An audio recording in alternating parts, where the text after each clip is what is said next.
Okay, welcome back. Thanks for doing that exercise. I'm so proud of you guys for making this happen for yourself, right?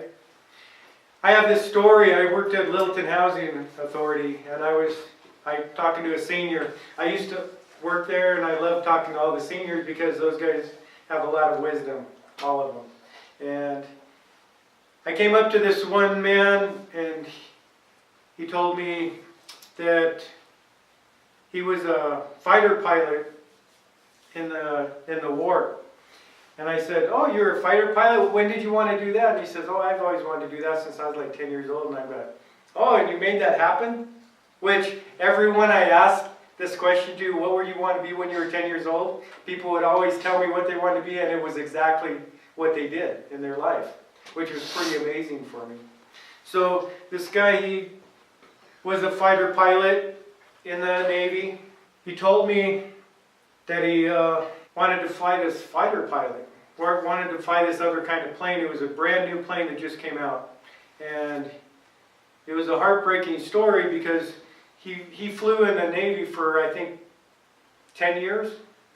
He said he went up to this admiral and says, "I want to fly this new fighter jet." And the guy says, "No, you can't fly that. You're too short."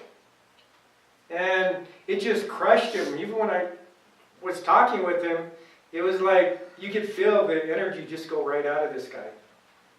And I'm like, "So did you fly after that?" And he goes, "No, after he killed my dream, I never flew another jet or a plane again."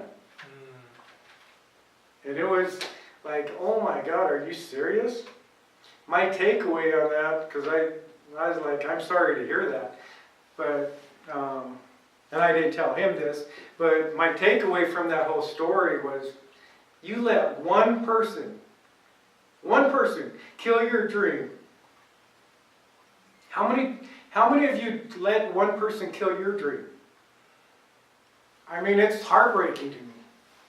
Because there's so many opportunities out there for you to go do the things you want to do. Be with the people you want to be with. And if you're going to let anybody, even that one person, kill your dream, but it wasn't just that one person. The most important person killed his dream, and that was himself. So this turning pennies into millions is a perfect opportunity. There's a perfect vehicle for you guys to use. And we're here to support you. The Science to Success Institute is here to help you and to give you beliefs that you don't have to do this by yourself. We're here to lift everybody up and to help everybody that wants help. And that's the love that we come from. That's why I love the people that are around us, the people that are around me, because they do that to me every day. Pick me up and help me get to the places that I want to be. We also have a coaching program and a support team with Science to Success Institute. Click the button, call us up. We're here to help you and support you. You'll always be a part of our family when you get in touch with us. So click the button, and that's what we have for you today. Yeah, don't go anywhere. I know I did this to Super Dave earlier, but it's about your environment, right? It's about who you surround yourself with. And the reason why I have a testimonial for everybody in this room is because they've all changed my life considerably, all right? And a lot of times Dave looks up to me, but I gotta be honest with you, Dave, you're like an idol to me, okay? Because earlier I talked about being an athlete and you're conditioned in such a way that you don't want to show what's inside.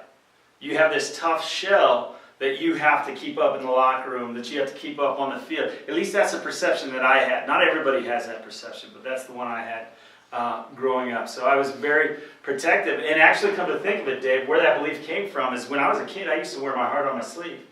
And if I lost, you knew it for 2 weeks, right? Because I was all about baseball. That was it. I didn't care about anything else. And I was like a train wreck. Yeah, our producer is my sister. She's not a train wreck if I lost a big game. And I wore my heart on my sleeve, and my high school coach came to me, and this was in high school, so I wasn't a little kid, and he said, "We don't cry on the baseball field." no matter what you're doing. Okay? And from that moment on, even now, I don't cry. And that's a belief that goes inside of me. And I say I don't cry. I don't cry in public. I have 3 beautiful little girls that make me cry all the time at the house. Okay? But I don't cry in public. All right? And you can see that Dave is passionate. He's not just passionate about him. He's passionate about his family. He's passionate about us. He's passionate about you. And I know you can feel that. And if what you're needing is a support system to help you start wearing your heart on your sleeve, because I'm going to be honest with you. If you want to manifest stuff in your life and you're holding stuff inside, that's why you don't have it. Right? It's that emotion. It's that God-given emotion that creates. When you get emotionally involved with the ideas you wrote on that paper just a second ago, they come to life. It's that emotion, that heart, that feeling that you put into it. That's what brings life to what you wrote on that paper. And if you want to bring life to your dreams, click the button below.